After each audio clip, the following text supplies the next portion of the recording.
బాగుపడటం అంటే నా వల్లే, రాష్ట్రం బాగుపడడం అంటే నా వల్లే, ఈ టైపులో ఉండేది తప్పించి నువ్వు వ్యక్తిగతంగా బాగుపడ్డావో లేదో నీ చూసుకో అనేటువంటి రూటు, దానికి వెళ్ళి నీ బ్యాంక్ స్టేట్మెంట్ తీసుకో అన్నట్టు. ఇప్పుడు వీళ్ళు చెప్పేది ఏంటి, డబ్బులు ఇచ్చేసి సోమరిపోతులు చేస్తున్నారు ఇది కదా.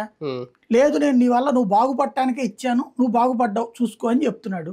బాగుపడితే ఓటేస్తారు, లేదనుకుంటే వేయరు. 22 రోజుల పాటు నిరంతరాయంగా చేశారు యాత్ర. ఒక రకంగా మధ్యలో ఒక రోజు అనుకుంటాం, మధ్యలో 3-4 సార్లు బ్రేక్ ఇచ్చారు. మొత్తం 22 రోజులు జరిగింది ఓవరాల్. 25 రోజులకి 22 రోజులు అవుతుంది. 15 సభలు నిర్వహించారు ఓవరాల్ గా చూసుకుంటే.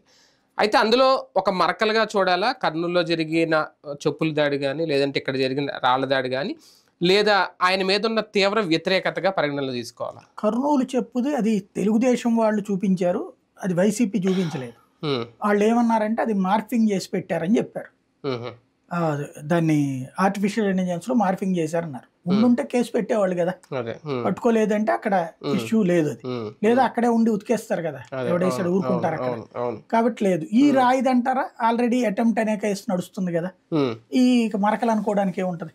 అంటే తీవ్ర వ్యతిరేకత అయితే కనిపించింది రెండు ఇన్సిడెంట్లతో. తీవ్ర వ్యతిరేకత వచ్చి ఉంటే గనక జనం ఎవరు రాకూడదు, సింపుల్.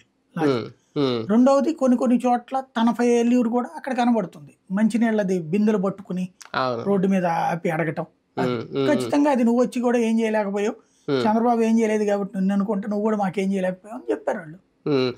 మామూలుగా ఫస్ట్ నుంచి చూసుకుంటే 2019 నుంచి స్టార్టింగ్ ఆయనకి ఎదురై